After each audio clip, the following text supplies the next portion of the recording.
Good morning, members, and good morning to the acting chief. Um, Before I call uh, the hearing on DFEMS, I'd like to recognize acting chief Commissioner Mesgun. No, and is it acting capacity? Oh, Pua. I apologize for being here and your staff.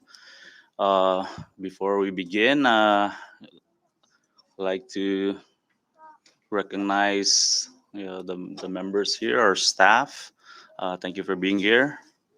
And I'll now call this Ways and Meeting hearing to order.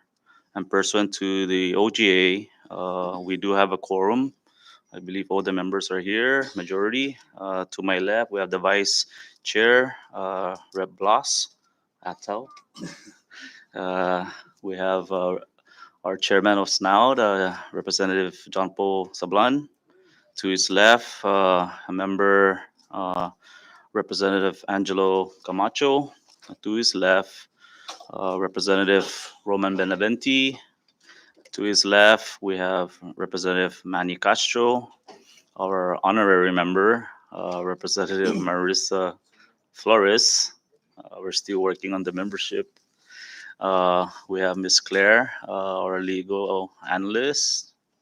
To her left, we have Representative Minority Leader, Representative St. Nicholas. Uh, Representative, other honorary member, Representative Denita Yangtamay. Thank you. To her left, we have Representative Vicente Camacho.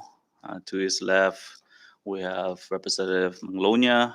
And to his left, we have Vice Speaker, I apologize, Vice Representative Joel Camacho. And with that,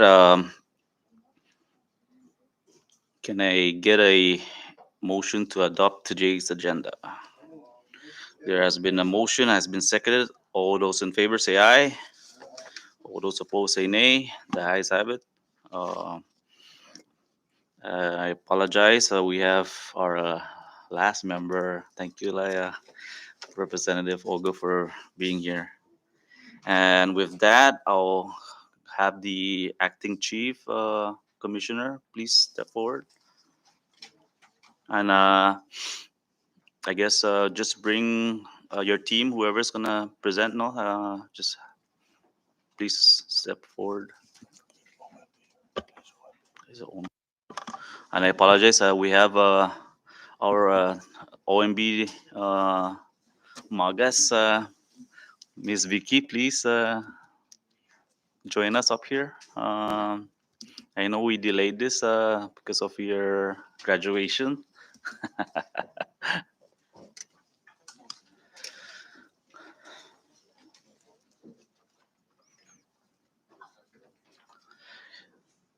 And before we proceed, is there anyone in the public that has that want to make public comment? Being there's none, I'll now move to item five, item four, and I'll hand it. Uh, I'll yield now to acting commissioner, please, for your opening statement. Good morning, Mr. Chairman and committee members. My name is Juan Pu, Acting Commissioner for the Department of Fire and Emergency Medical Services. Thank you for giving us this opportunity for the budget hearing for DFMs. I have my command staff, the Deputy Commissioner, the Division Chiefs, and the Commander. They are here to help me answer any questions or concerns from this committee. We are in support of the Governor's fiscal year 2024 proposed budget. And if I may, Mr. Chairman, I have a short presentation to make to the committee. Sure. Thank you.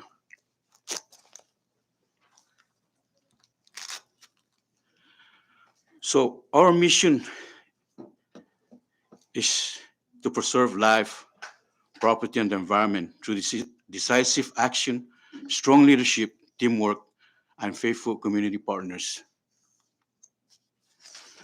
So this is our organizational chart, which consists of the general staff and the command staff, which we have 5 divisions within our department. And this is the same in Rhoda and Tinian. So we have the Emergency Services Division, the Logistic Division, Emergency Medical Services Division, the Administration Division, Fire Prevention and Arson Investigation Division.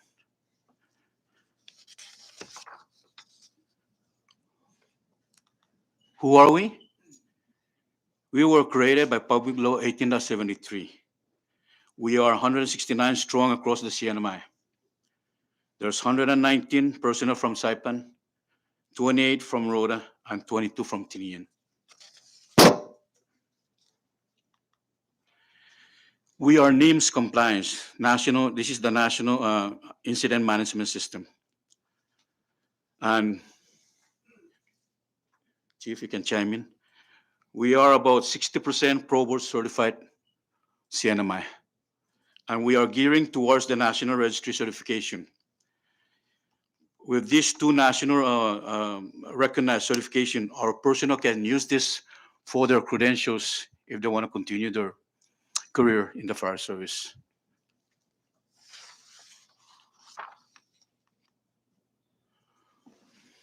The fire suppression annual response. So these are the different type of emergency response annually, and we record it. So the total annual response from last year is about 1,176 total suppression runs. So it consists of structure fires all the way up to even the public service that we provided, non-emergency public service. Our emergency medical service annual response is total 5,211. And that's about roughly about 10 calls a day, whether it's emergency or non-emergency. And again, we have the different type of emergency response that respond to our community.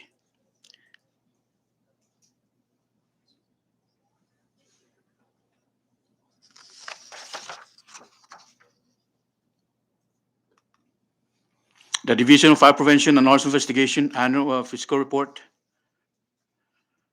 So they had a total of 278 number of inspection. Number of permits issued, there are 234 for new, and there are 725 for renewal on the fire permits.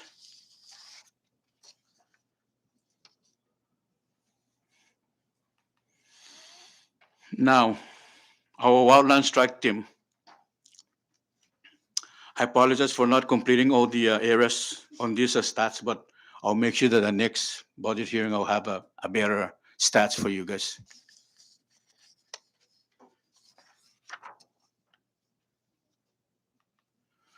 Our hazmat team response. This is the chemical, biological, radiological, nuclear, and explosive response. So they did market clearing at the explosion site with the coordination and assistance with the Army Corps engineer. So from November 17, 2021 to March 14, 2022, they have collected a total of 1,904 pounds of unexploded ordnance from Hope Recovery Center.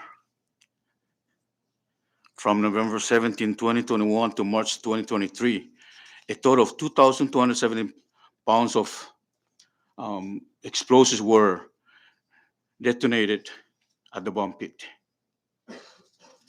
A total of 10 detonation of UXO at Morphy pit. And there's 1 40-foot container acid leakage at Charlie Dock. And it was mitigated by our personnel. So these are some of our outreach program that we provide for the public and private. So we have a static display, school visitation, and a tsunami drill for the public school system. We also combine with the American Red Cross to assist with the Police Week, the Buckle Up, and etc. We have just completed our EMS and EMSC campaign, and we are in preparation for the Fire Prevention Week this coming October. We have been providing CPR training for the community, and we are collaborating with the American Red Cross. This is during the Fire Prevention Month to do a fire alarm installation to our community. And we are revitalizing the community emergency response team with Homeland Security.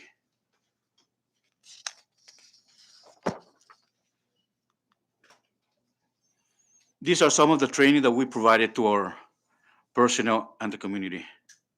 So every 2 years, everybody, including myself, we have to go back and recertify for CPR. We also have to go back and recertify our emergency medical technician certification. Fire prevention, they completed a pro board fire investigation certification conducted by Alabama Fire College. And they have completed the 40 hours fundamentals of fire investigation training conducted by the International Association of Arson Investigation. 6 of the DEF5 personnel attended the FI 110 wildlife fire observation. And 2 personnel attended the firearm pistol instructor certification under the National Rifle Association in Las Vegas. We are maintaining proficiency in our in-service training in our department within the division. And we are part of the car seat technician certification. That is, we are partnering with the National Highway Traffic Safety Administration.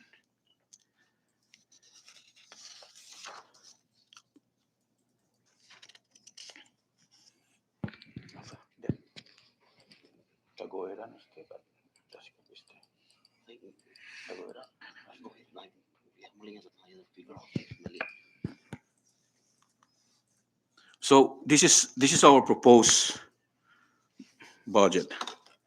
But like I mentioned earlier, we are in support of the 2024 proposed budget from the governor.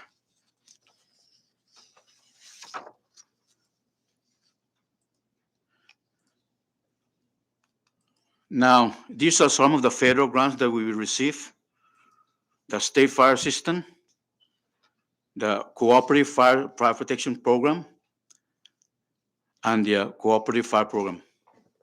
This is deals with our forestry personnel that at times they were deployed to California to assist with the forest fire.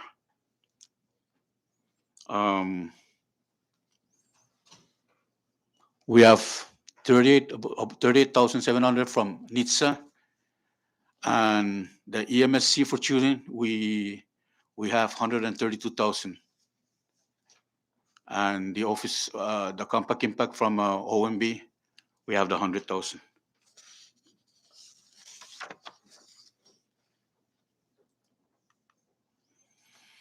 So these are some of our accomplishments. So we have completion of the self-containing breathing apparatus refilling station at Garfield Fire Station. So every time our SCBA ran out of air, we have a designated area where we go there and we refill our SCBA bottles.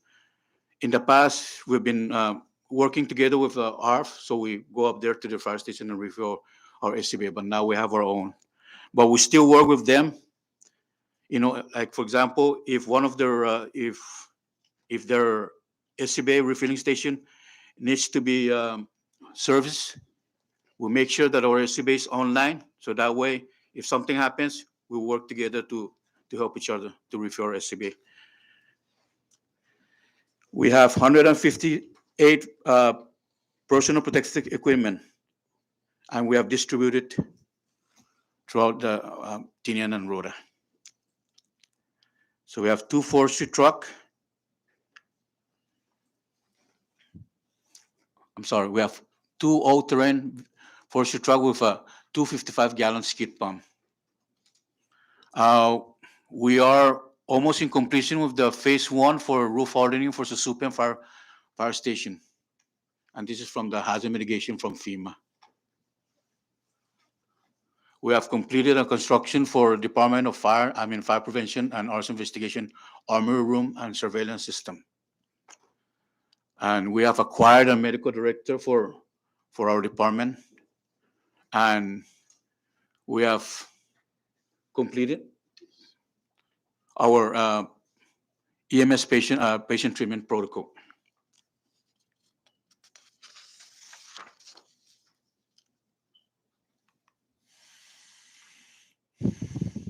So these are our priority for 2024. So we are in progress to replace the 2017 and 2018 Type 2 unreliable and aging of the units with a total of 500,000. This is what we're talking about, the two ambulance. Our plan is to purchase 2 new rescue trucks to cover the north and south at a total of 300,000. And if the funding permits, we plan to embed the hazardous pay into their base salary. And we're going to amend it in our Public Law 18-73. Our pending projects, we are still in progress for the completion of the San Roque Fire Station. And we are hoping that with funding permits, we'll get assign a legal counsel for our department. And right now, we're still in the planning phase to build a tower at the Super Fire Station. And we have been communicating with CUC to help us out with some of the logistical needs. And we are still working in the rules and regulation for the EMS office. And this will deal with certifications, right?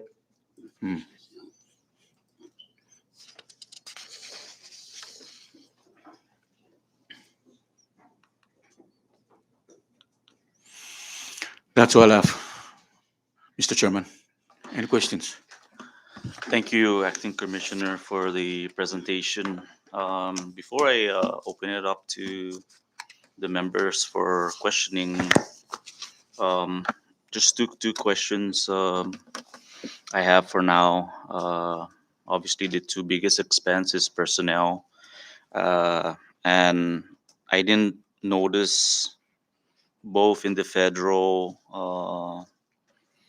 section and the general fund with regards to the fuel and maintenance, as would be the second and third largest expense for the department.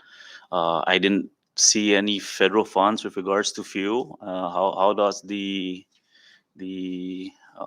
department intends to pay for the fuel? I know in the past we've been allocating anywhere between 80 to 150,000 a year just for fuel. So where is this going to come from? Mr. Chairman, I have a copy here of our spending plan, and I have provided. Yes, I understand. I because it wasn't included in the governor's proposal, the fuel and maintenance. Obviously, you have the rescue boats. I don't know if those are in operation. Are the boats in operation? Are all the trucks are in operation? And how does the department plan in maintaining this? Thank you, Mr.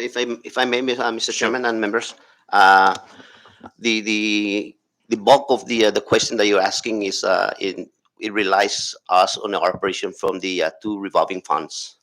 So apparently, the governor's submission, I think if I'm not mistaken, they kind of zero out our operation. However, I see the administration is relying us on that two revolving fund that keep us afloat.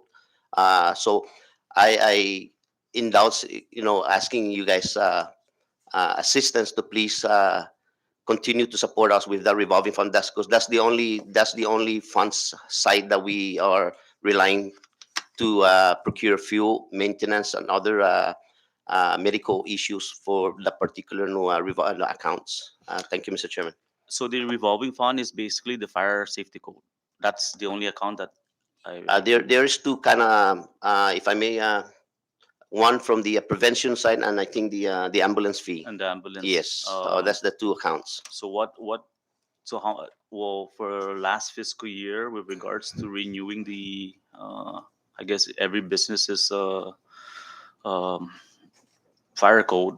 I mean, what are you projecting for this year as far as renewal? Because I understand a lot of businesses closed down, so obviously that's a decrease. What is your projected, I guess, revenue for this fiscal year or next fiscal year? Well, maybe Chief, you can inject also. The projection that we anticipate that the business established, we know that would be declining. So to maintain operational response, the revolving funds from the fire prevention account is to support the operation needs. With an understanding that with the decline on business establishments, we understand that we have to control our budget expenditure. So the most critical part would be maintaining the emergency response vehicles as a priority. And then we continue to see where the funding level is taking us, because as of every month, as of today, we roughly receive closely about 32 to 34,000 a month. For Roughly. the building code, Yes. and for the ambulance, roughly. The ambulance, it I kind know of it staggers yeah, because it depends depends on on right. the number of patients and then the billing. We're looking at roughly between same thing, 40 to 30 some thousand Okay. a month. Um, so it is very critical that the revolving funds maintain its status quo, because that's where we've been tapping into to support the operational costs and all others. So how would this affect the islands of Tinian and Rhoda? I know they collect their own revolving fund as far as fire safety code and so forth. So, uh, is there an amount projected for the first and second senatorial district?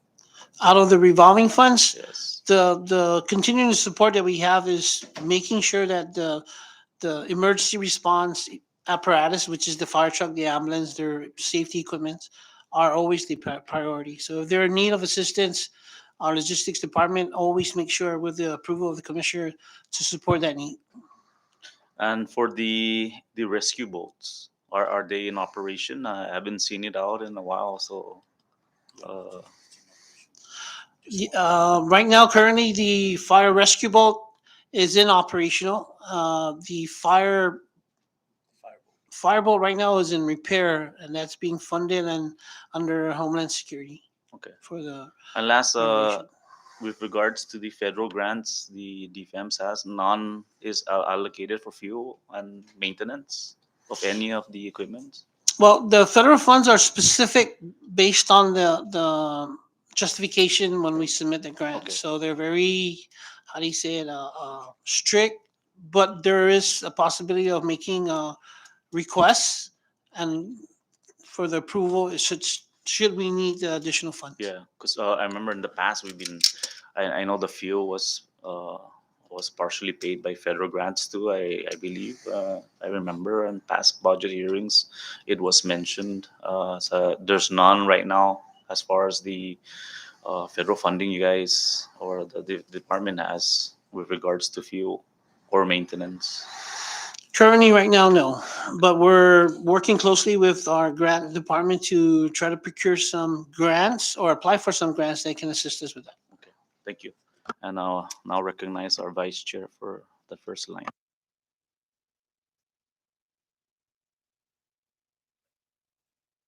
Yeah. Vice Speaker. Thank you, Chairman, and thank you, Rep. Afto. Just a real quick question, follow up actually on. Good morning, Commissioner, Acting Commissioner, Deputy Commissioner, Chiefs, and staff, and Ms. Villagomez and OMB. Thank you for your presence here this morning. I just want to touch bases on something you had mentioned earlier about the San Roque Fire Station. Is there a specific number or amount of money needed to complete the project or begin the process? I know that we've met sometime last year to get an update, and I believe it was mentioned that sometime this year you guys would have probably start the groundbreaking process. So any status on that? So right now, Vice Speaker, we're trying to finalize the permitting. I mean, and the blueprint. So we just had a meeting last week with Global Hotel. So yeah, we're still it's still in the process, and we're still meeting with them to make sure that we want to make sure that they're gonna pursue the the fire station in San Roque. So it would be Saipan Globe that would be the company that's, because I know there's an MOU that for like a land exchange, and I believe the property is somewhere up above Popo Beach, right? Is that correct? Yes, And so they'll be paying for this project. they will. They will be paying from the foundation up. And Chief, correct me if I'm wrong, but he was mentioning that they have this project, community project. So I think that's where the funding is coming from. Okay, so it's the public benefit from Saipan Globe. Yeah, if I may interject also, Vice, yes, it is from the public contribution that gonna make this thing reliable of the success of this.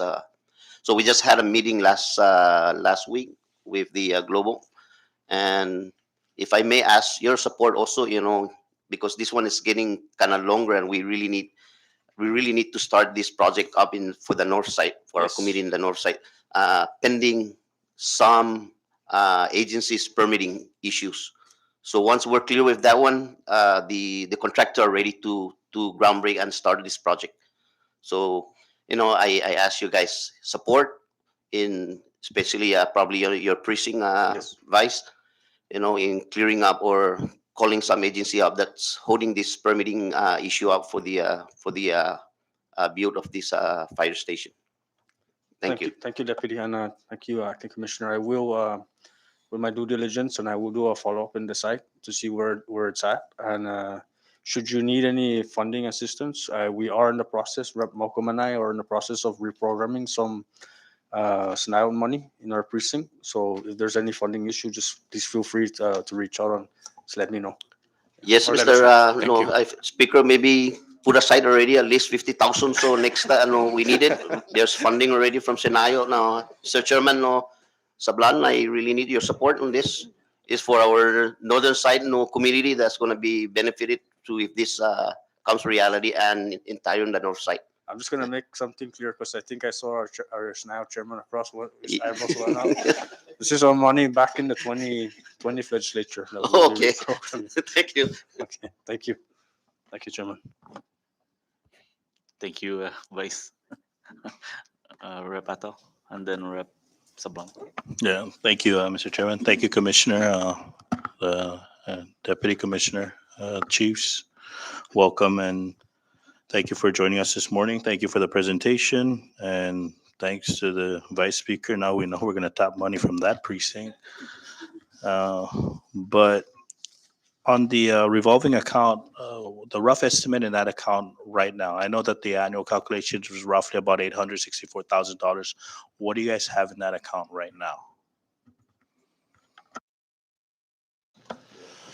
Right now, excuse me. Right now, based on our calculation on receiving, we're looking at the ambulance roughly about 500,000, and then on the fire code, we're looking roughly about 300 to 400,000.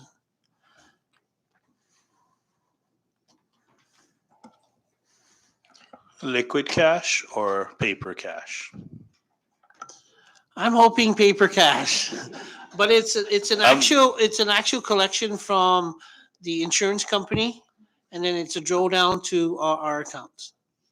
Okay. I'm hoping it's liquid cash. I don't like paper cash. That's just black and white. But is fire also charging the private providers like priority care for certifications with their their ambulance and the trainings for their employees? No, No? Isn't the Department of Fire the primary entity in the CNMI that's supposed to get the certifications for these programs? Well, yes, but that's only within the government agency. Anything that deals privately, they have to get their certification through the licensing board. Okay, can we work with the licensing board? We're talking revolving account, right? So this would actually assist fire with the revolving account. Can we work on something like that? Maybe if we need legislation, we can work on the legislation, but we're gonna need you guys to take the first couple of steps to get this organized so that we can create that opportunity for fire. As priority care will probably not be the last entity to open something like that here in the CNMI. And it's going to greatly assist you guys with additional funding. So that's a good idea, but it's a process again of amending the law. I understand it's a process, but with the process, it's going to assist the Department of Fire. Understood. Right? And also, if we can do that, then we need legislation. We should take that opportunity and increase your revolving fund. I mean, if the budget increases, your revolving account increases, that actually helps the department out, right? Thank you. How much is the fee for certification, if you know that?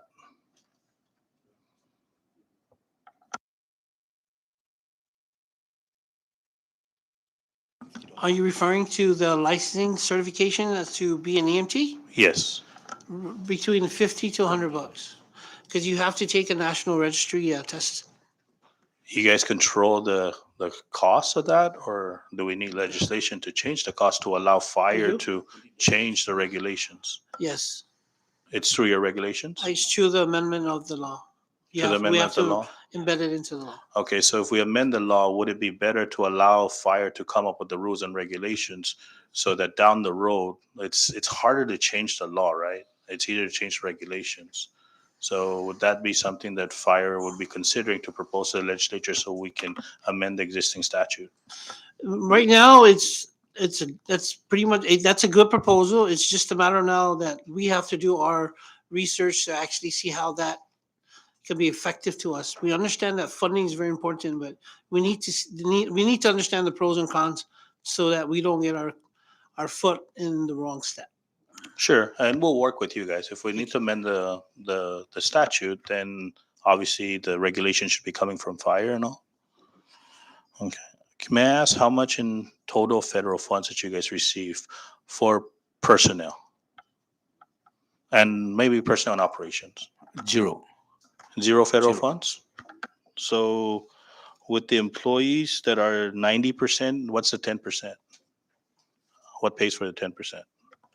Maybe we can refer that to Ms. V, no? Ms. V can maybe help us if we're still some party in the personnel no side being covered by federal side, or like probably they trying to the chairman is requesting probably from if it's ARPA or other no specific account that or strict is totally the local no funding source. No, that's what he's asking. So we need to clarify that with Ms. V if that's the case. Thank you, Chair. Good morning, members and DFEMS. So the budget that was submitted was for 90%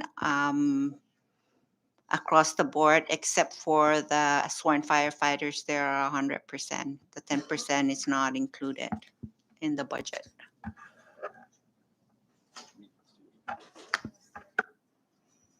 So the 10%, so currently, I guess the commissioner's position is only getting 90% of the salary?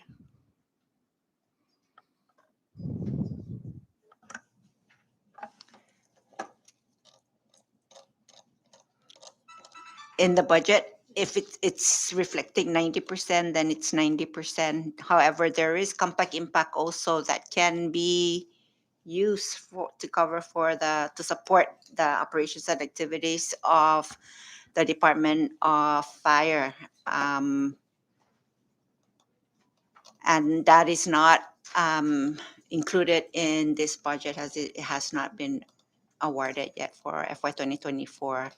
We will anticipate submission of data collection from the Department of Fire, and from there we can determine how much of that money can be used. And well, they will make that option whether they would use it for operations as in all others, or use it for both personnel and operations Okay. using compact impact funds. Okay. Thank you, Ms. Vega. Thank you. I know that the commissioner mentioned that they support the proposal from the administration. In in the current standing of the Department of Fire, there's multiple vacant positions. Are we okay that they remain vacant? Yeah. Okay, you're Yeah. okay? Okay, so, 'cause that frees up a whole lot of money right now for us. So there's vacant positions and they will remain vacant. I understand the commissioner is currently um, in the position of assistant chief, no? That's a salary that you're under right now. So that would free up. Are we moving, I guess, personnel from the Department of Fire to a higher ranking? Is that what we're trying to do? If not, then this actually frees up that salary. That's what you were occupying. Chair, if we can probably just put that position and salary in there. I doubt that we might have, and this is all the planning states also, moving up some of our personnel. So if that fund is still available there, we can probably restructure it or reclassify some of person that really needed to go up. And with that funding, that will really alleviate a lot of our funding is constrained right now. However, the earlier statement that the commissioner mentioning about the submission of the governor, yes, we do see the impact. I know we're doing a cost cutting containment plan also within the department. However, just to hit you up that the department submission is a 5.4, and I think the proposed budget from the governor is a 5.2. So we might be anticipating for next fiscal year shortfall of probably like over 200 some thousand. So just to give you guys a heads up on that we might be encountering an issue with personnel next year for this next fiscal year. This year, I think we don't have any issue because the early amendment of the budget was later after the budget already was enacted. Then they did the amendment when the new administration comes in, and we still have a little bit of funds to cushion us up to the end of fiscal year. However, the impact for next year, that's our worries is a possible. We might have and what is this shortfall of 200 some thousand versus the governor's proposal of the 5.2, and our submission with 5.4 strictly for personnel itself, the 5.4. Yes, and that's why I'm asking, because a vacant position, if you total everything up with fringe benefits, it's roughly a couple $100,000. So if we're going to leave that vacant position open, there's a lot of sharks, and they're gonna take that money. That's Right. why I asked you, Mr. Chairman, if to just and all the members to please support us on this. And from the inception of this department, during the term of how many years this department, even when the two fire and the police are still together, we never seen a surplus of the Department of Fire being. It's always been on a red. It's always been a red because the reason why, you never know. You cannot determine emergency when it will happen. So that's it's a fluctuation thing that's always having us an overrun of our budget, especially in the operation side. And that's why I really indulge to please support us with these two accounts that remain. This is our float account right now that's surviving us to this fiscal year and even for the next fiscal year, the revolving funds. Okay. No, I'm absolutely not touching the revolving fund. I was just talking about the vacant positions. No. So even if the vacant, Mr. Chair, please just put the figure in there and the position there so we can figure it out if it's in case pofatoy tempo na hayas gi ultimo ni sakan sinya ini at least ini paro na survive mo na i personnel gi paro ang meneno na deficit. No, thank you. Okay. And of the federal funds that you guys receive, I understand that they're very restrictive. Can we use some of those funds for administrative purposes? We try to in the past. We try to ask for 10 or 20% cost share. Unfortunately, they can only do 10% for one particular position, not just the number of staff. But that again requires approval. Uh, in the earlier conversation that we had with the deputy, we strongly advise that whatever our salary costs of our current personnel is critical to the department to maintain its operations. So what we ask this legislative hearing, budget hearing, is that we continue to maintain the salary of all personnel that are currently employed and to maintain the revolving funds for the operation costs. But And the vacant positions, right? whatever it takes Yeah. to maintain the actual current position, number of firefighters to get paid Sure. the whole fiscal year of 2024. Yeah, no, well, I want to make sure. That's why I asked about the vacant position because that's important. Because if they're vacant and we see another vacant position done in the next budget, right? Of course, it's already going to be habitual. We might as well remove that position and move the money somewhere else that's more needed. But obviously, fire is saying that we need the vacant positions to be filled to provide the manpower. Is there a cycle that's coming up very soon, or that's fire's considering? With the current situation right now, sir, I honestly, we would love to, but we have to look what is our advantage long term, because we don't want to start an academy tomorrow and then we can't pay them halfway throughout the fiscal year.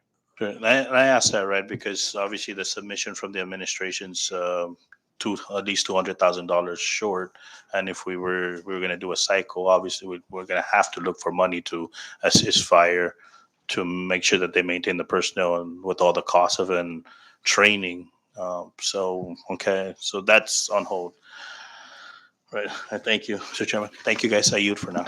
Thank you, Vice Chair. And just in line, before I recognize Representative Sablon, under the federal section cooperative fire program, there is, I'm guessing it's support operation, 38,000, is that correct? And 48,000 for EMSC partnership grant, 48,000. So does that cover all other operation? And what does that cover? We're talking about uh, almost $90,000 worth of. Well, for the EMSC, no, Mr. Chair, it's funding its program actually, Oh, specifically its program. which program? The EMSC 132. Yeah. So that doesn't cover fuel or anything under the. No, And with regards to the cooperative side on fire program, I'm not sure. for the cooperative or all the SFA grants, it's funding its program and at the same time acquiring the needs of the firefighters. So let's say personal protective equipment, chainsaws, and all the equipment that they Okay. need to fight wildland fire. So no personnel, No no personnel. operation as fuel maintenance. No, none just of- just okay. equipments. Thank you for the clarification. And I'll recognize Rep. Sablon. Thank you, Mr. Chairman, and good morning again to you, Acting Commissioner, and your team. First question, what is the number of hours regular work before overtime kicks in right now with the department? It's 106 hours regular. 106 hours regular. And how much overtime annually? I know it varies, but maybe we can use this fiscal year or perhaps last fiscal year. How much overtime hours were worked on? I know that it varies because we can predict because of emergency calls, but just using fiscal year 2022.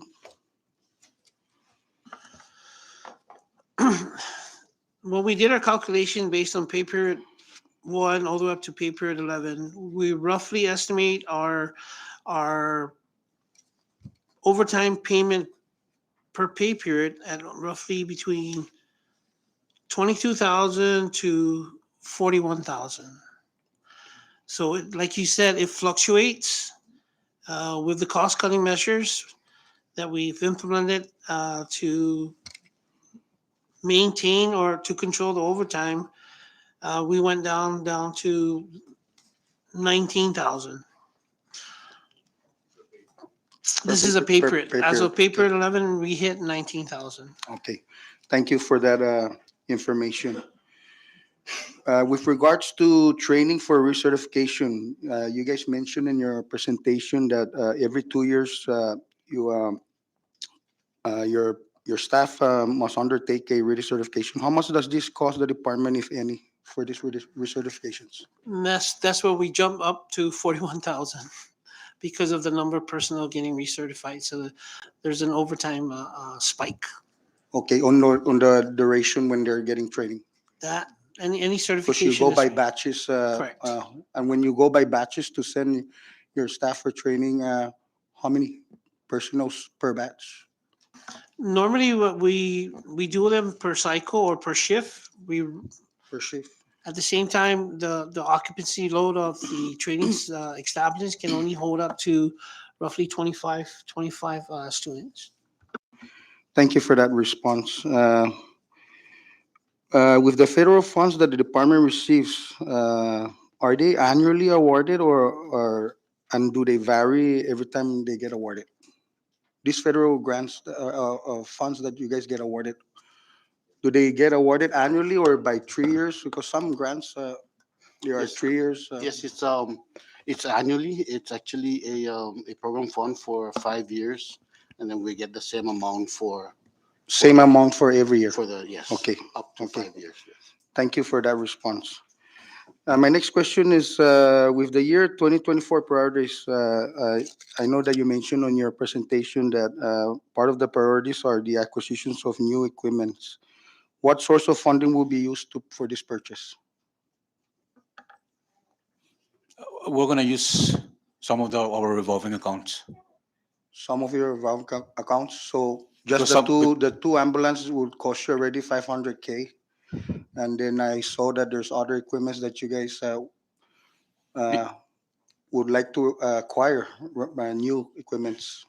So are you planning on tapping some of the general funds that's in your operation or just strictly revolving funds to purchase these new priority uh, equipments? The two ambulances will pretty much come out from the revolving funds for the ambulance. Okay, revolving funds. And the additional two rescue units, again, that's going to come out from the ambulance revolving funds. And then the others will probably come out from the fire investigation funds, revolving funds. So we understand that the estimated value of purchasing two ambulances is going to cost us 500,000. Mhm. So again, we have to sit down and look at our budget, see what we can spend, not to cripple operation costs. Right, right. Thank you for that response. My next question is, part of the priorities too for this fiscal year is to acquire legal counsel. You guys are not represented by the AG's office. What's the need for this legal counsel? Yes, we are, but we have to, every time we need some legal advice, we have to submit a request to the AG's office. And if we need the legal advice right there and then, it's kind of difficult for us to acquire from them because I guess they're going by priorities. So we have to submit a request to them in order for us to get a legal advice from them. So I assume, acting commissioner, that this is the very first attempt of the department to even put this in part of their priorities to acquire a legal counsel. Yes, Do you happen to, where are you gonna, what funds are you gonna use to acquire this legal counsel? Is that revolving funds too? yes, we can tap into the 3563. All right. Thank you for that response. And lastly, with the San Roque Fire Station, if I stand to be corrected, but I think part of the first issue, the initial issue was the blueprint, and I spoke to CAP, and I believe that we appropriate to the SNIA. Was it 30,000? Was that was needed at that time? So Because you Yeah, guys mentioned you guys are still working with the blueprint. Is it, or the blueprint is done already? the blueprint is done. It's just now clearing all the permitting site. Okay, So it's a process. okay, Um, the delay in the project in San Roque, it's solely because of the economy slowdown. okay. The how do you Probably say the COVID too skilled as well. workers that the company has.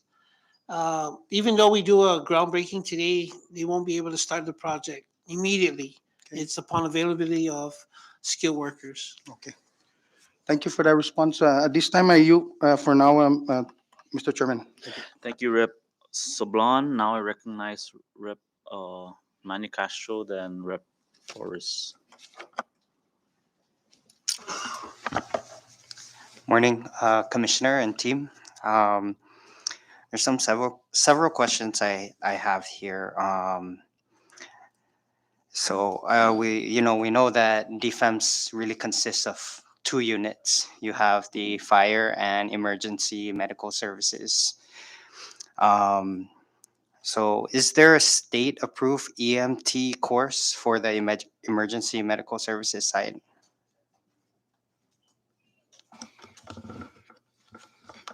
So yes, we just acquired a medical director, Dr. Roringer. We have just completed the treatment protocol, and now we are working with the rules and regulation for EMS, the EMS office, where those specific criterias are going to be mentioned in that rules and regulation. We call it a state certification. However, there's nothing yet in writing. Our EMS office is fairly brand new, and we are. That's our goal is to get there and get all this certification embedded into the rules and regulations that is coming up. Okay. And just to clarify, my questions are gonna all be tied into ways and means. The defense personnel that are operating the ambulances, how many are they certified at the EMT level? They are certified at the EMT level. Our instructors are nationally recognized. However, the program is accredited, not accredited, but vetted by our medical director. Okay. And how many is it? 100% in all ambulances? All the personnel. Okay, perfect. Yeah, there's a lot of good things happening at defense. The other thing I wanted to look at, I noticed the salaries of the personnel, and a lot of the firefighters and EMS personnel are still in the 28 and 30s range. Um, is there a plan to bump that up? The ones you see at 28 or at the 20 bracket are because they're fairly new. Okay. They just graduated the academy and they're just, how do you say it, getting their feet wet. As far as getting a bump up on their salary, that's something we look down the future as soon as the economy starts to pick up. Okay. And in regards to the last statement you made, fire doesn't only exist of two parts. It exists of several parts. Okay. That's why it deals with not only fire, but EMS, rescue, hazmat, wildland fire, and fire safety inspections. And as far as the EMT certification, that is why we're working to become nationally registered so that the certification is recognized nationally. Okay. So the minimum standard of training is met once we completed that national registry. Just like our firefighters today are pro board certified. So Nice. we have met the firefighter standard. So is this comparable, for example, to let's say for fire commission on fire accreditation, or the commission on accreditation for ambulance services, or it's for both? When we're talking about accreditation, we need to look at an entity that is accredited toward the accreditation certification. Okay. But the ones that are accredited that I spoke of is the National Registry and the Pro Board certification.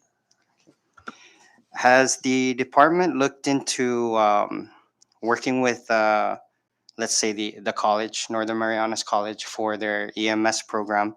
And the reason why I brought that up is so that instead of using department money, they can tap into Title IV funding to pay for it. So that will save additional costs. There was communications with the NMC during our last academy. Okay. And we're trying to figure out ways where the department does not shoulder all the costs and how NMC can be part of that share cost. Thank you. Are you?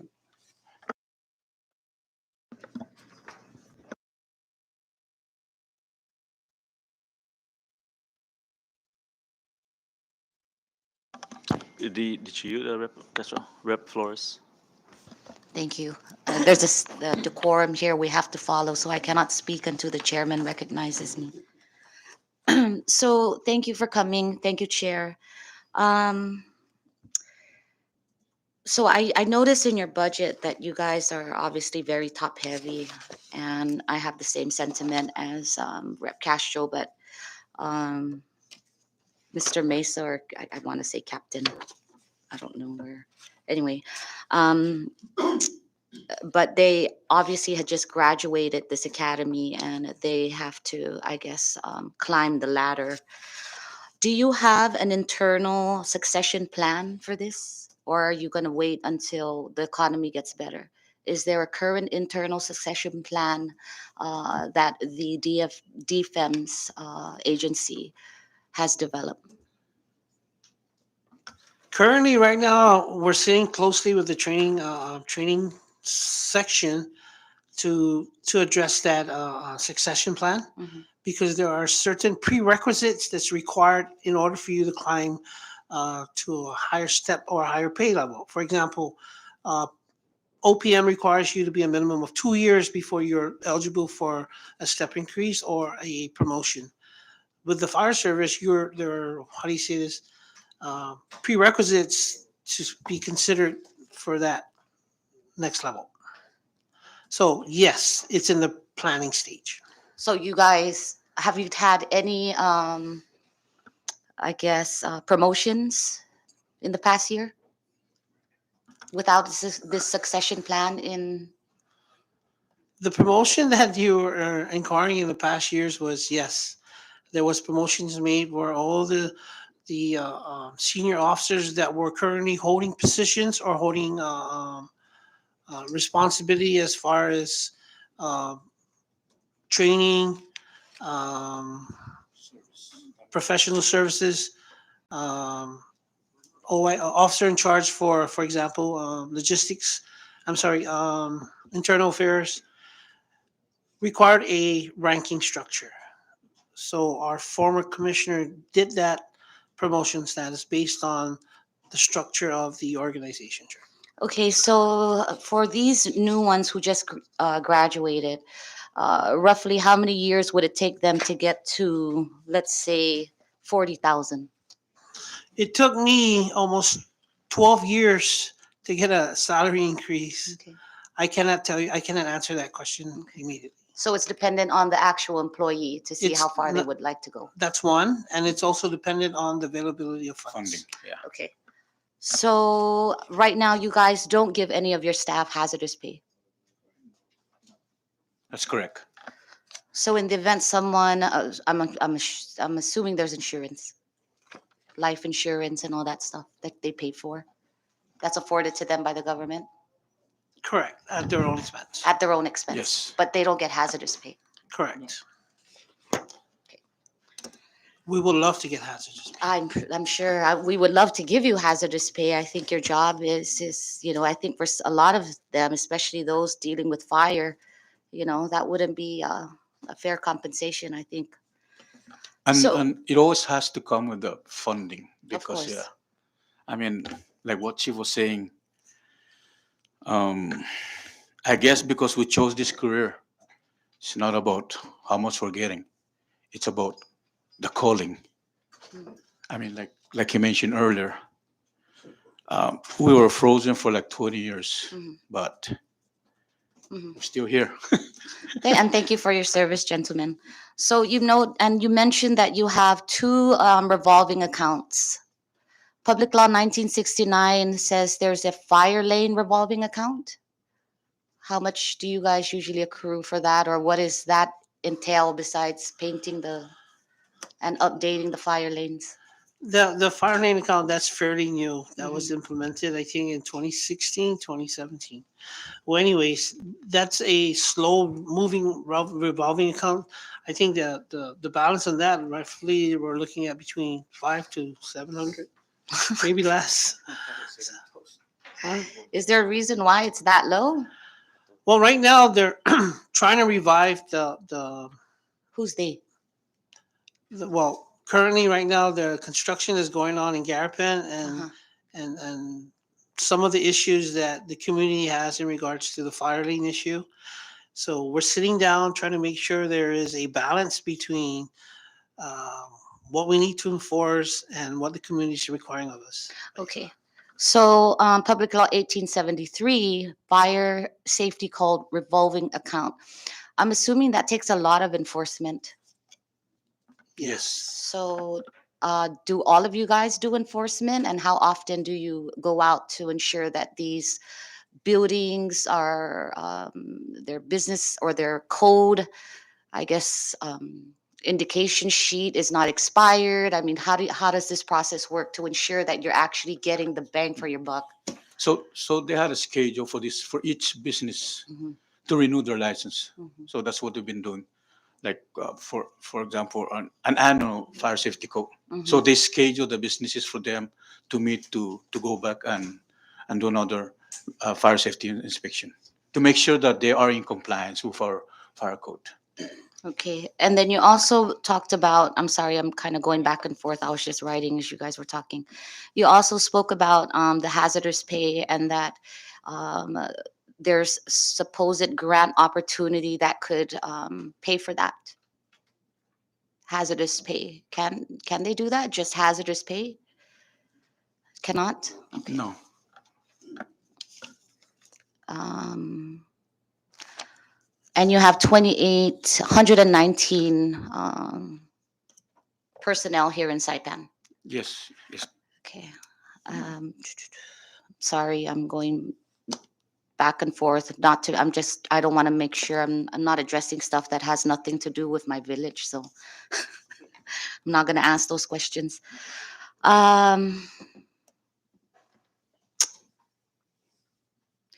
So I'm assuming the commissioner has the authority to reprogram all of these funds in these accounts, correct? Yes, ma'am. So in the event that you don't have a commissioner, you guys cannot move money around. That's good to know. Okay. So I'm just going to read this real quick. So there was a question that was given to me by an individual who was very interested in getting to know the agency. And one of the questions were, how are there many high-ranking officers compared to firefighters within DFEMS? How is that possible that the ratio is like this, top-heavy? And Because in the beginning, it's like we're running around in circles. There's no direction. But we're so fortunate that our previous commissioner, he saw those gaps that we have. So he decided to move the ranking file okay, to at the right structure, so we can have a better direction for our personnel. okay. So I really hope that you guys really study your scale, your salary scale, and really implement a succession plan um, for the upcoming years, especially as you guys, possibly think about retirement. I don't know if that's an option, but when you do, there's a lot of, people below you that surely would want to be in your positions to get such a nice salary for all of the years you've worked, right? But that has to come with effort and commitment, right? So you guys have four companies or three companies. Is this still correct? The Alpha Company, Bravo Company, Charlie Company, and Special Operations Group, SOG. What is an SOG? Okay, so sorry. So what is the Alpha Company?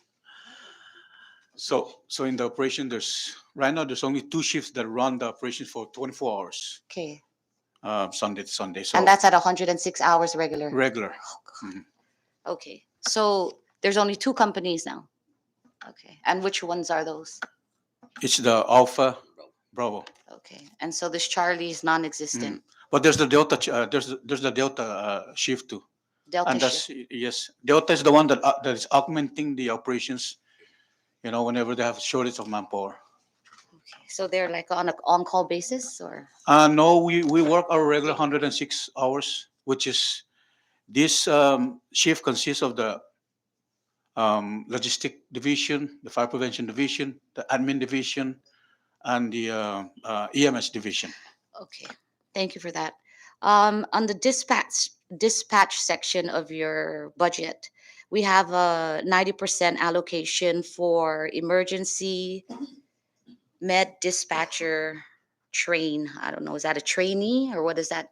What is that? Emergency medical dispatch trainee. What is their job? They're the one that receive call from the community in case there's an emergency. All right, so they're at 90%. So assuming, as Ms. Vicky mentioned, that assuming that there's CIP funds available, that 90% will, the 10% will cover to make it full 100%. Is that correct, Ms. Vicky? Compact impact funds? Yeah. Yes, compact impact funds are available depending on, what the department chooses, whether they're going to use it for personnel or for all others operations. Okay. But compact impact funds allocation would be available for that. However, so the dispatchers were not 100% in this budget Mhm. because the law did not include them as part of the law enforcement. So it doesn't categorize them It anywhere. doesn't, it They're doesn't, it just does staff not, they're support. not. Yeah. So they technically work for DFEMS, but they're really not DFEMS people. Right? No, they work for DFEBs. They're just not, how do you say it, sworn personnel. Okay, but don't you think these are the most important people for you guys I to do do. your job? We do. And they're at 90%. So Correct. assuming that they get the 10%, right? That's identified. But let's take the worst case scenario and there's no CIP and they're at 90%. And everybody else getting general fund allocation is at 100%. What will happen to them? Well, when that situation arises, we know that we're gonna have to assign sworn personnel to that position Mhm, to augment the shortage. mhm. And to clarify the SOG, which is the Special Operation Group, it consists of the hazmat team, Mhm, the search and rescue team, mhm. and the forestry team. And where do they fall under these divisions? They're Because you have actually the embedded just into the all of them? yes, all and over the then when place? there's a need for activation, Uh-huh. that's when they get activated for that special assignment. All right. Thank you, Chair. I yield for now. Thank you, Rep. Flores. Now recognize Rep. TJ, then Rep. Danita, Rep. Vicente, and then Rep. Roman, then Rep. Ogo. Thank you, Chairman.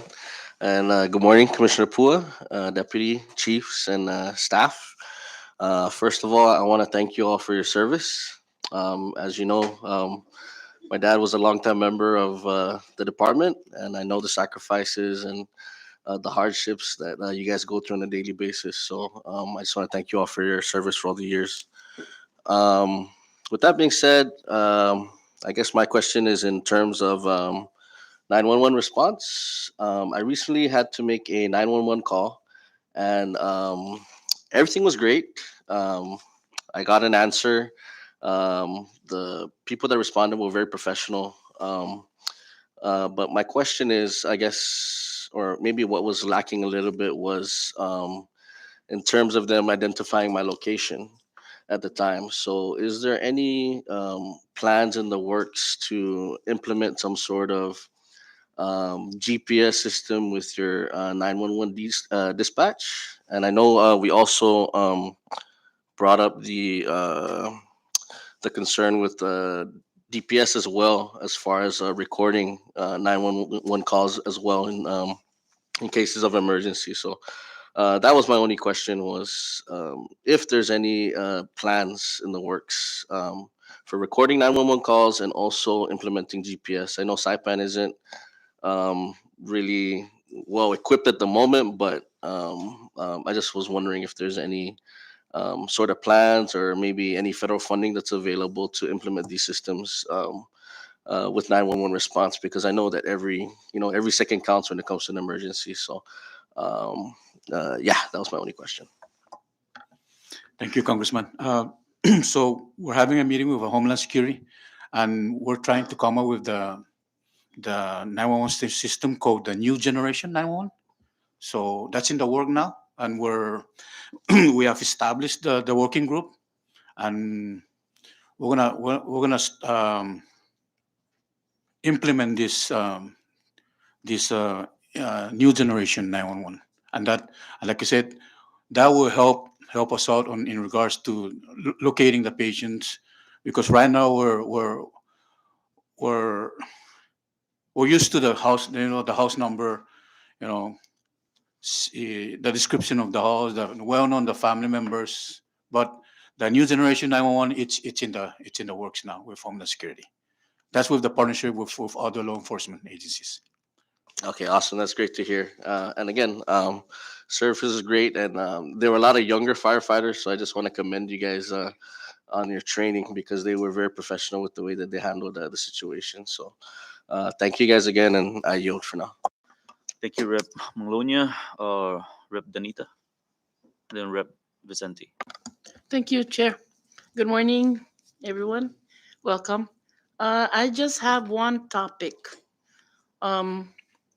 Fire hydrants. Who maintains the fire hydrants? Is it you folks? That's a good question, Congresswoman. We maintain the surrounding the fire hydrants, but unfortunately, repairing the fire hydrants, I think, if I'm not mistaken, it's CUC's part. Ah, But we maintain the surroundings to make sure that all of us please. will locate where the fire hydrant is. CUC or the water? The water part. For repairs and maintenance, Then. because we don't have the funding to Yeah, because sometimes I would ask my muscle boys to go out there and bush cut around it. There are tantangan and all those vines coming down. Then there's rust on the thing. So I would ask them to use WD-40, just to make it easier for you folks. So it's CUC that takes care of that. they do the repairs and maintenance. Really? Mm. So is it okay? Okay, thank you. Thank you, Rep. Danita. Did you yield? Okay. Rep. Vicente Camacho. Yield. Rep. Juliogo. Thank you, Chairman. Thank you, Defense and personnel, commissioners, deputy commissioners, directors. Just one, I just want a clarification on the personnel for ROTA. On your presentation, it says 28 personnel on it. On the budget, it's showing 29 field positions on it. Is there a reason why there's a one personnel that's off on your report? Yes, Congresswoman, maybe that's be some probably that's mentioned that in the budgets from MOU, or there is one personnel that was transferred from here to Rhoda, so probably that would augment the additional personnel from Saipan and from the last was this fire academy. Okay. Is that personnel here in Saipan, you say? Yes, it was budgeted under here, but it was transferred down to Rhoda, Mhm. and with the salary at the same time, that position and the salary. Mhm. So that bumps up to one additional. If you're seeing that in your budget, no submission, so that could be the one. So this personnel will be relocating back to It is, Rhoda it is stationed now in Rhoda. right now. Yes, yes. Okay, thank you. I yield. Thank you, Rep. Ogo, sorry. Uh, while we wait for Rep.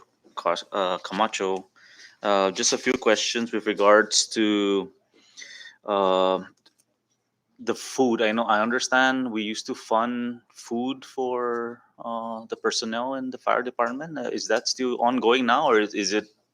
I mean, you have firefighters that are entry level, right? How do we pay for the food for these firefighters? Uh, to just touch base a little on that, that funding for meal was had to deal with special operations.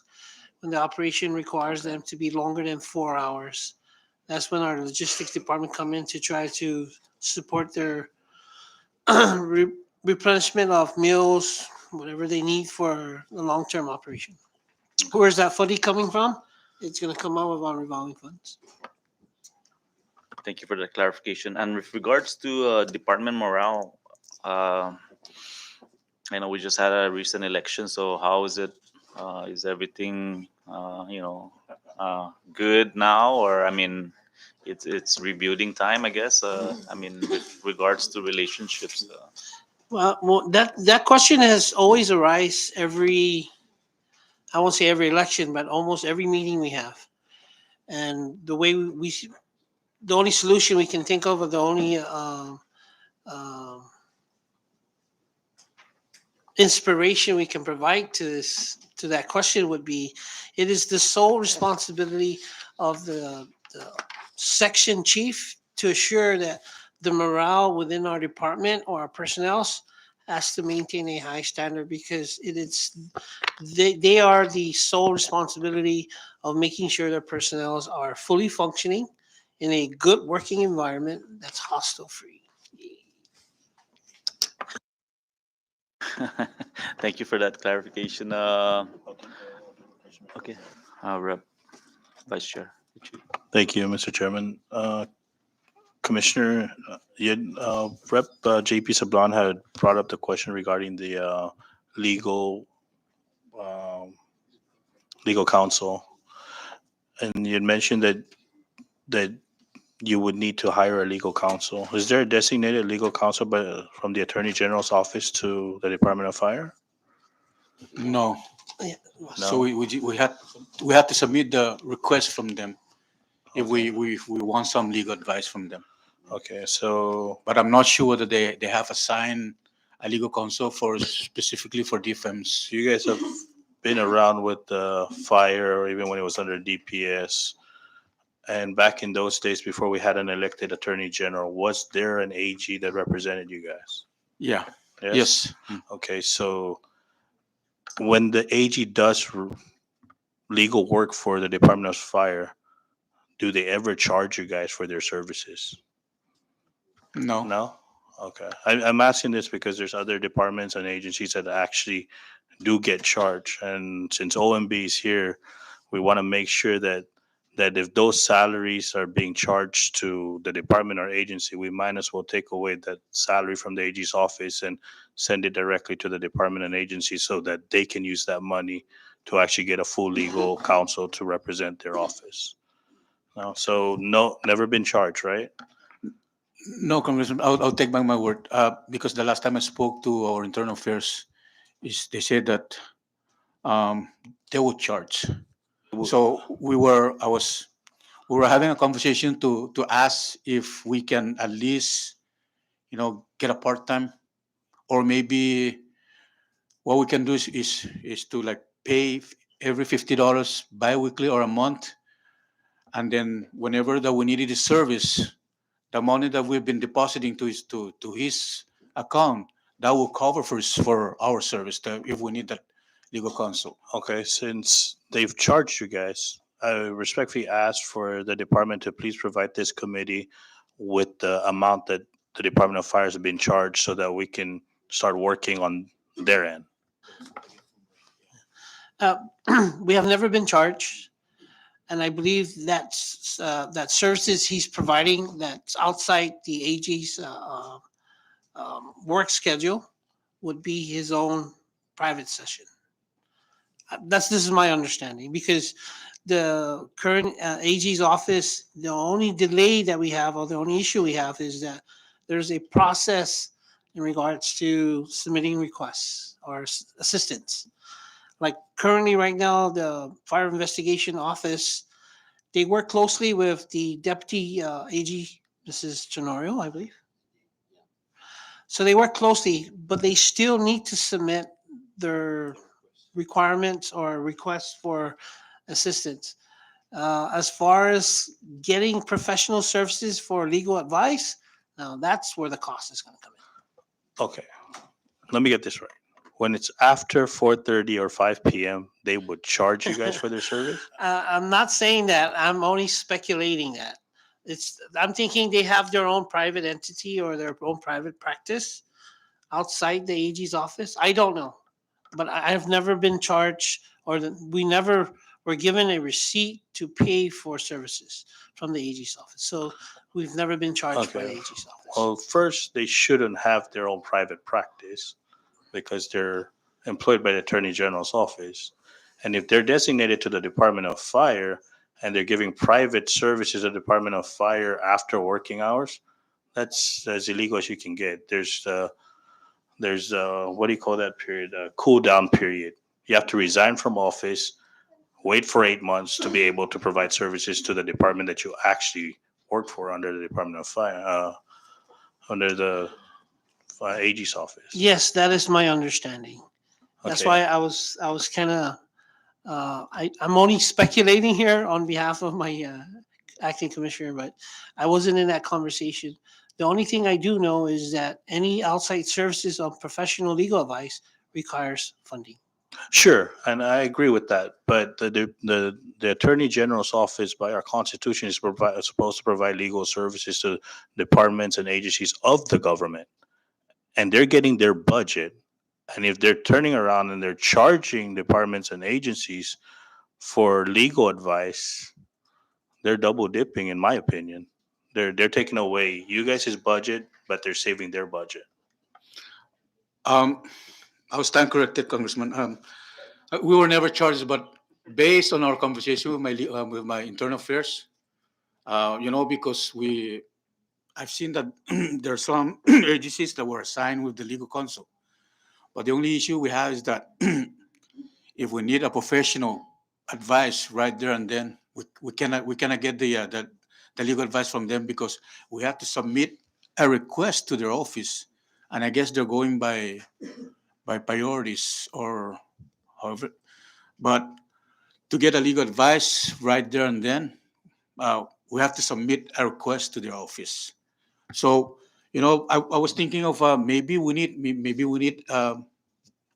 a part-time legal counsel for our department. So that way, if there's an issue that arises in our department, he can give us the legal advice. What step do we need to take? True. I understand where you're coming from, but you also got to understand that when you guys do that, that when there's something that comes down, and let's say the Department of Fire is sued, that legal counsel can't represent you guys.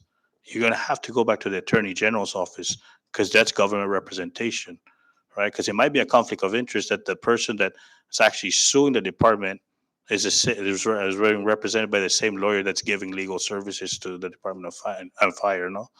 So that's just if there's anything in black and white that states that they're going to charge you guys for services, we would like to know that. We will let you because know. That's important for us because we might be cutting budgets here and there, and if we can save, then let's save money. Thank you, Mr. Chairman. Thank you, Rep. Atal. Rep. Vicente, then Rep. Roman, then Rep. Angelo for the first round. Thank you, Chair. Welcome, everybody. I was gonna ask something about the NOPs, but I will leave that for later. The analyst is looking at that, but so I'm gonna go ahead and change gears here. I think this August body will give you all the money you want. I think so. We appreciate that. So I'm gonna follow that up with how is the morale at the EMS? Um, I think the morale right now is we're looking at a positive side because one of our plans to the command is to have everybody get involved, maybe so they can have the sense of belonging. There you You go. know, so they're part of the decision making too. It's not just us, the command. So we that's the reason why our plan is to make sure that before we were we retire from this department, we hope that they're gonna be the best leader than us. Yeah, because I think morale killer is overwork underpay. That's part of Yeah. it too. Yes. So yeah, so that's kind of what I just want to speak about. It's very hazardous duty pay. Yeah, if you're gonna give him overtime, pay him hazardous duty, double the pay. Just kidding. So so yeah. I guess in every institution, morale is always the key to success. I'm sure the August body is gonna give him the correct uniforms, everything. Pride also, like you just said, sense of belonging. Yeah, yeah. So we give them money to build morale. I think that's the first thing we need to do to build them up, right? Merit races and all that. Who said something about top heavy? Cut them off. Give some to the little guys. That does the work actually. Yeah. That's it for me. Thank you so much. I yield. Thank you, Chairman. Thank you, Rep Camacho. Rep Roman Benvente. Thank you, Chairman. Commissioner and team, I just like to ask you, I know your performance out there. I've seen it, how you guys performs out in the community. You do great. Honestly, I'll be frank with you guys. You guys are doing great. The only thing that I'm concerned is that I'm looking at the spreadsheets over here and the request of the budget. Your budget is still more ahead than the governor's proposal, which is showing that there's reflecting that there's shortfall in the amount that you guys are requesting, from the administration, based on what is aligned by the governor's proposal. So with that, there's only two questions that I'd like to ask you folks. Do you do cross training within your team within your department? Yes, Congressman. In order for you to be a full-fledged firefighter, you have to be certified as a firefighter, as an EMT. If you want to be part of the search and rescue team, you have to take those other extra training, for forestry and for hazmat. Yeah. And So we're all cross-trained. the reason for that I ask that is that with that type of cross training, you would not only eliminate the hours, especially if you establish a staggered scheduling within your team, within your department. I think you would realize that there's going to be a drop in the manpower and the salary that you would really need to augment whatever the shortfall that you have. I could be wrong, but I've done that before when I was in Fish and Wildlife, and it happens. It worked.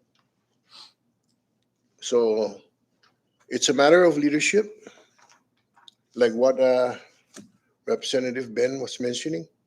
It's a matter of leadership cohesively. If you work together with your team, establish a good rapport among all your individuals, I think you guys can be more successful in moving forward and everything. And what you like what he said, we just have to give you guys the money because you guys are doing all the emergency work out there.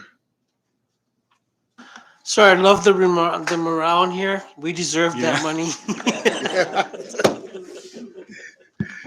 But I just only those two that I like to share with you folks. Really, staggered hours and working cohesively. If you can work together and establish, something, I think it will lead to. I don't have to try to mention all the do's and don'ts and whatnot that you have to do. I know something about forestry too because I work forestry in the U.S. Forest Service in Arizona myself. But that's said and done. I don't have to tell you guys. You guys are the one that's doing it right now. Um, all I recommend is that if there's any room for improvements in your any other ways that can be with our fiscal capacity right now here in the cinema, we're challenged with everything. I told the NMC yesterday the same thing. We have to be patient and work together as legislature and you also as a department. We have to mitigate with the situations and how we can try to work things out to make the best if we can. But Mr. Chairman, thank you very much for that. And to you guys, thank you for the opportunity and your presentation. It's a good presentation too. Thank you. Thank you, Rep. Thank you. Benavente. I will now recognize Rep. Angelo, but before he starts, I want to wrap this up in 15 minutes. So I know we have a 1 o'clock again, and I want the members to have a lunch. It's announced. Rep. Angelo. Yeah, it's gonna be quick. Thank you, Chairman, and welcome, DFEMS. First of all, I just want to thank you guys for having me and welcoming me in your EMS Appreciation Party Week. I really had fun. This is not a question, but maybe rather like a recommendation. I know we're discussing the nows, and I understand that the nows are important, but however, I think we need to consider the future as well. I know we've been discussing about the revolving account and revolving funds. I recommend that with the anticipated increase in storms that our region is facing, I highly recommend that we set aside some funding for the in the event it happens again, we get another disaster, to have the um, 10% matching funds available so that you guys as first responders can continue your services for the community rather than I mean, I understand that your personnel and your firefighters have to get well rested, and took years for your facilities to even uh, get repaired. So it's just a recommendation, and I hope you guys can consider that putting aside some funding for that specific purpose. uh, Thank you. Thank you. Thank you. Thank you. And maybe I can inject further into that, no, Congressman. And it's good that you point it out and you bring that no, statement out in regards to this calamity that we normally faces during typhoon season. We did in was this no have an issue at the EOC during the briefing back just a couple of weeks ago when we had this more typhoon that passed away. Uh, Maybe you guys can take a look at also of budgeting departments are really like the first responders. We can't predict any calamity that will arise, but like you said, Congressman, that on a rainy days, probably you guys can put funds. We encounter no Festino and este para tropical storm when there is a regulation now in OPM in place.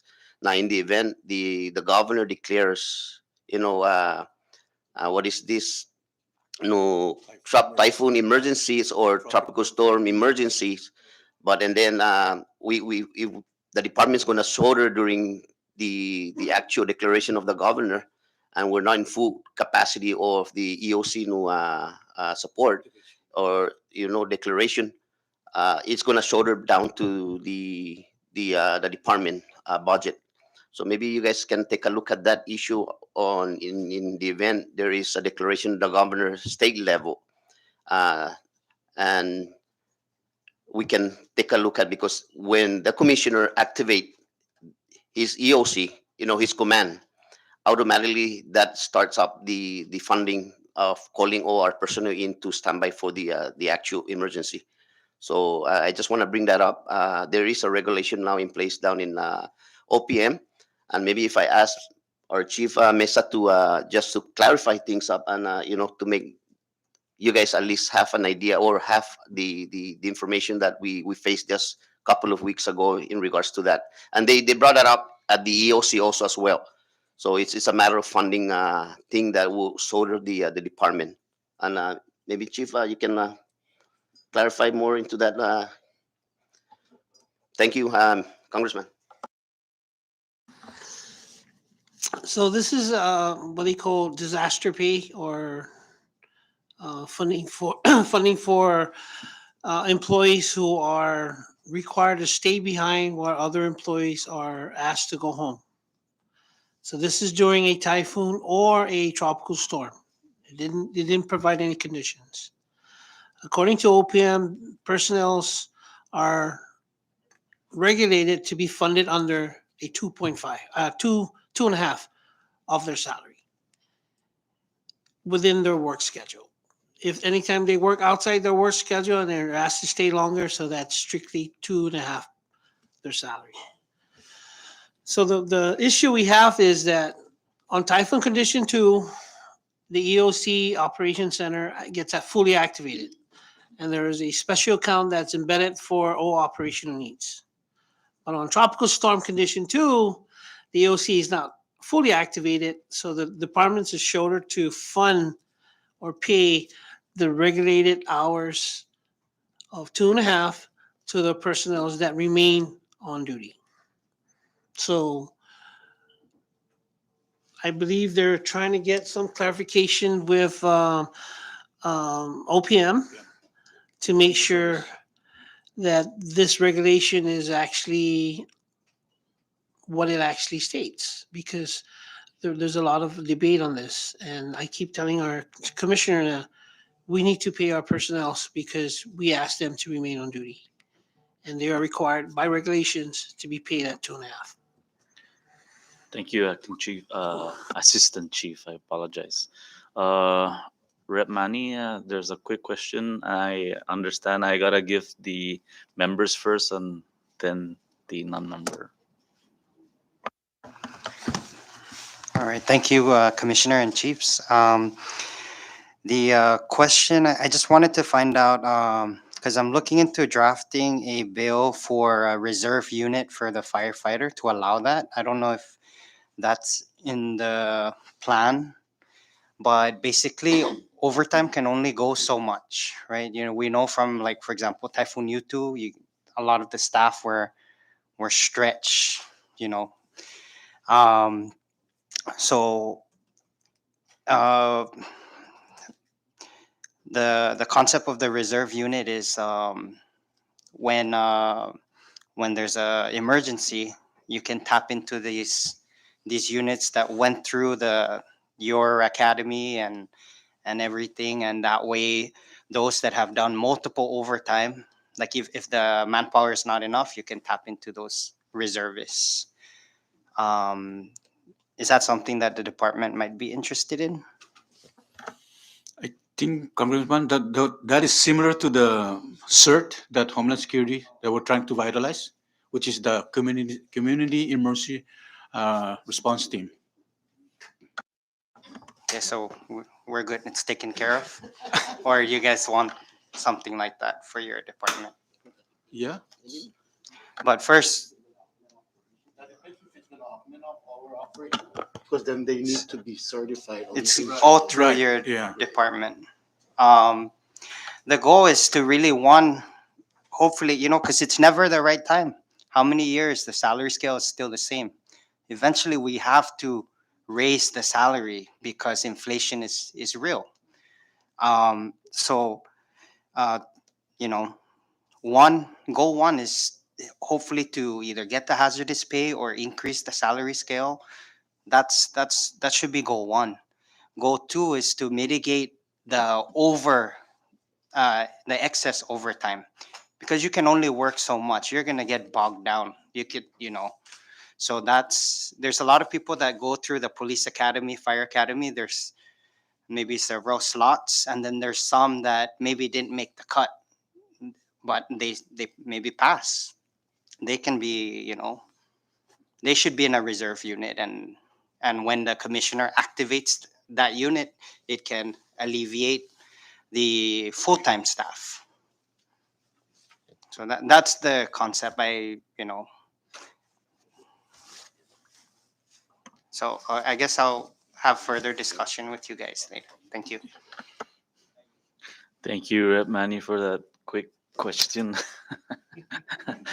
So members, I have two more members that want to make remarks before the non-members know, and we'll wrap up. Rep Julie and then Rep Sablon, and then if no one has, then the last would be Rep Flores.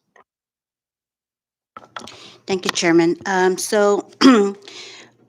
According to the department's submission and the governor's proposal for the 2024, under the travel expenses, I noticed that it's zeroed out. So my question is, for example, for the inter-island travel,